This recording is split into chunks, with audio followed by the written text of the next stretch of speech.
Dans le cours précédent, nous avions appris que les perturbations anthropiques du cycle de l'azote se traduisent par des pertes environnementales qui se répercutent le long du continuum terre-mer, avec des impacts en cascade dans tous les compartiments, aquatiques, terrestres ou encore atmosphériques.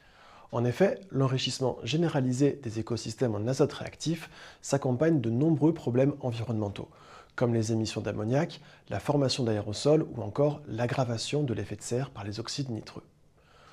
Dans le milieu aquatique, c'est la contamination nitrique des ressources en eau qui s'est généralisée, dépassant fréquemment la limite sanitaire des 50 mg de nitrate par litre d'eau recommandée par l'Organisation mondiale de la santé et mettant ainsi en péril leur potabilisation pour la consommation humaine. L'enrichissement des milieux aquatiques par l'azote participe également à un autre phénomène complexe, l'eutrophisation. Cette eutrophisation peut se manifester aussi bien dans les écosystèmes d'eau douce, les lacs ou les rivières, que les eaux saumâtres, estuariennes ou encore les milieux côtiers marins.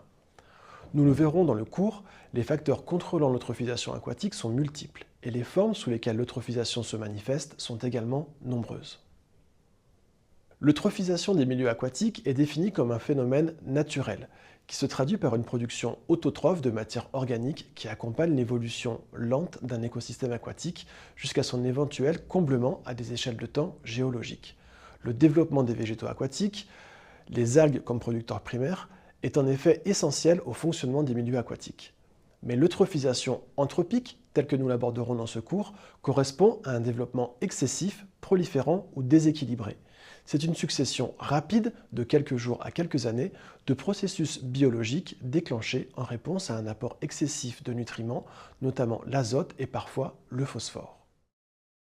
Au début des années 2000, de nombreux travaux font état d'une progression exponentielle des dead zones dans les océans mondiaux, principalement dans les zones côtières recevant les flux terrigènes des grands fleuves enrichis par l'intensité des activités humaines dans ces régions.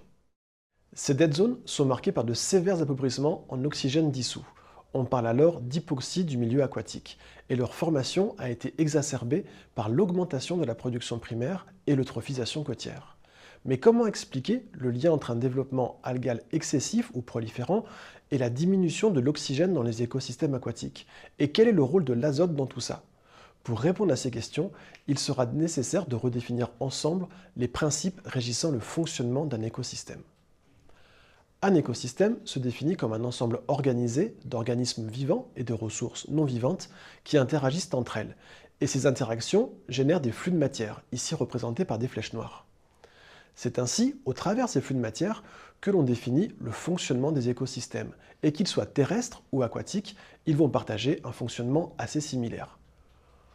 On trouve des organismes capables par photosynthèse de réduire le dioxyde de carbone pour produire de la biomasse en puisant dans le milieu les autres éléments nécessaires aux vivants.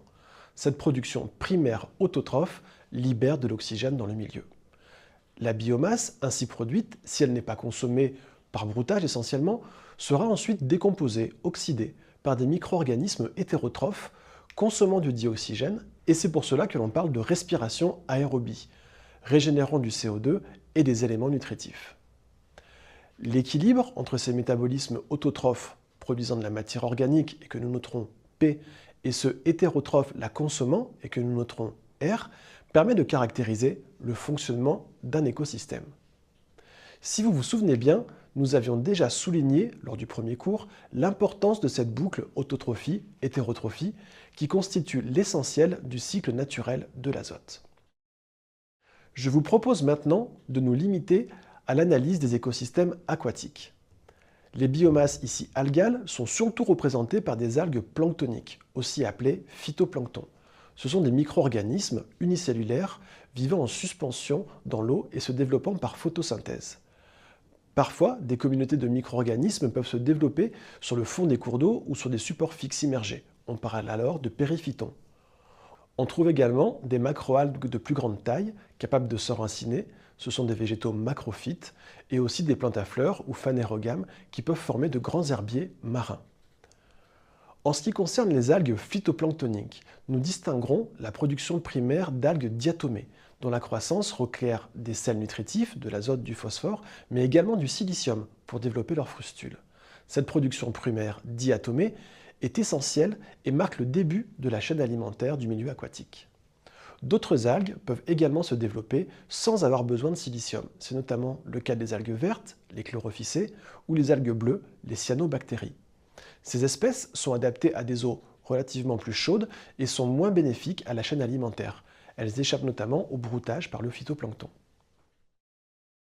Lorsqu'un écosystème aquatique est soumis à un apport additionnel ou excédentaire de sels nutritifs, il va naturellement augmenter sa production primaire photosynthétique, si les conditions d'éclairement sont suffisantes, et atteindre un état eutrophe, littéralement trop bien nourri, déplaçant alors son équilibre production-respiration avec une production P plus importante comparée à R.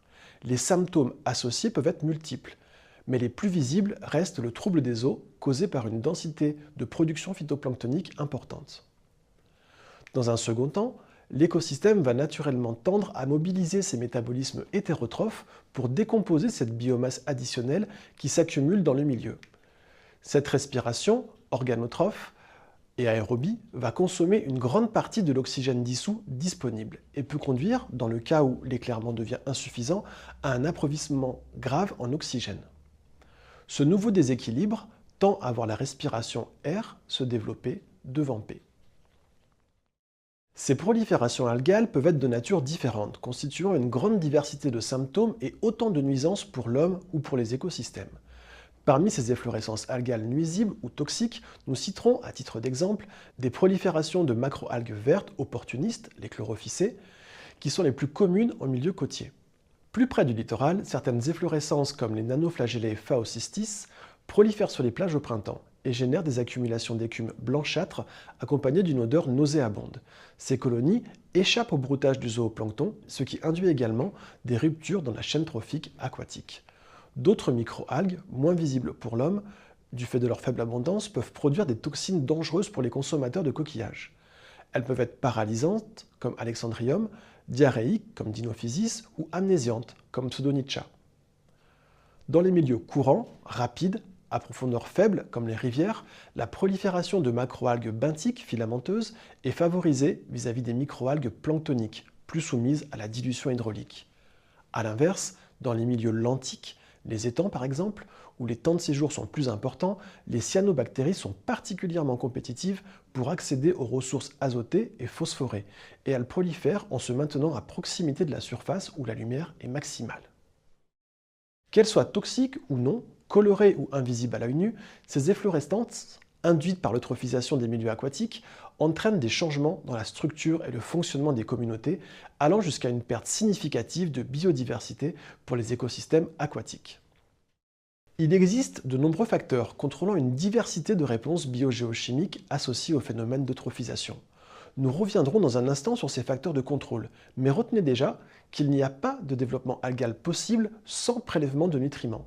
Et si l'un de ces nutriments vient à manquer, ou si sa concentration est insuffisante, alors la croissance végétale sera limitée. Cette idée d'une production limitée par le nutriment le moins disponible est fondée sur les rapports stoichiométriques de Redfield.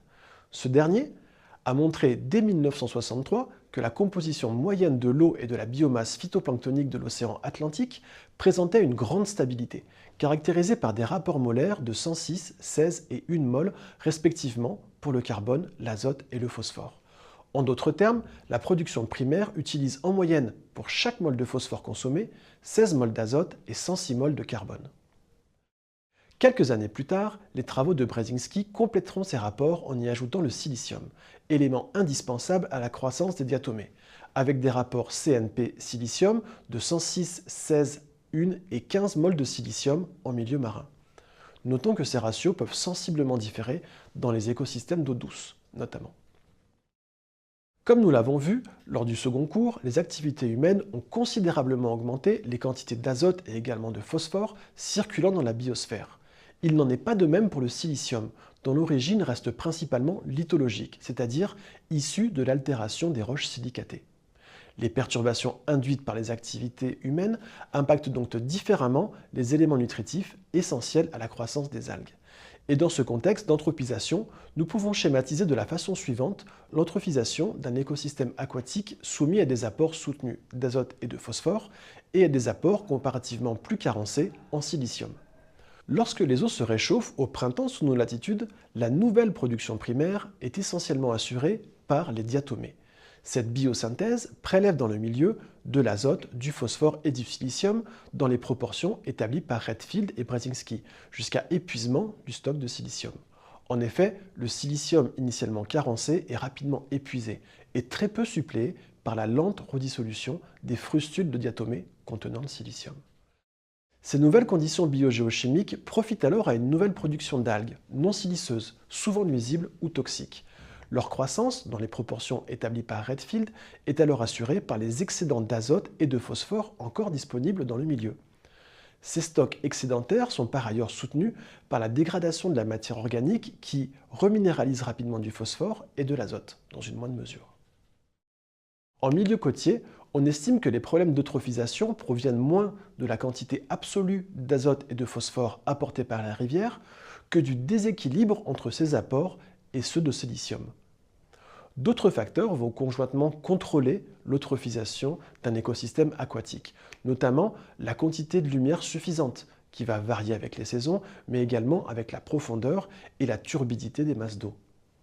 Une température favorable, c'est-à-dire apte à stimuler les activités biologiques, ou encore un temps de résidence des masses d'eau suffisamment long pour permettre à la croissance du phytoplancton de s'exprimer face au taux de dilution hydraulique. À titre d'exemple, les étangs, les lacs ou en milieu marin les anses sont particulièrement sensibles à l'eutrophisation du fait de leur confinement. Initialement un phénomène naturel, l'eutrophisation aujourd'hui anthropique se caractérise par des efflorescences abondantes ou toxiques nuisant au fonctionnement des écosystèmes.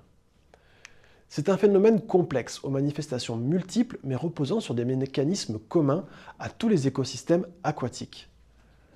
La surabondance de l'azote et du phosphore ainsi que le déséquilibre de ces apports, notamment vis-à-vis du silicium, contribuent au développement de ces efflorescences nuisibles. À ce contrôle par les nutriments s'ajoute celui d'autres facteurs comme la lumière, la température ou encore le temps de séjour qui, ensemble, conditionnent l'expression et la dynamique de l'eutrophisation dans les milieux aquatiques. L'eutrophisation s'inscrit dans la cascade des impacts induits par les activités humaines, ces activités qui altèrent le cycle des éléments nutritifs dans les bassins versants et tout le long du continuum aquatique. En ce qui concerne l'azote, ce sont notamment les pratiques agricoles qui vont conditionner les teneurs en azote dans les eaux lixiviées vers les milieux aquatiques. Nous reviendrons en détail sur la nature de ces transferts dans les sols dans la prochaine partie qui abordera la circulation terrestre de l'azote.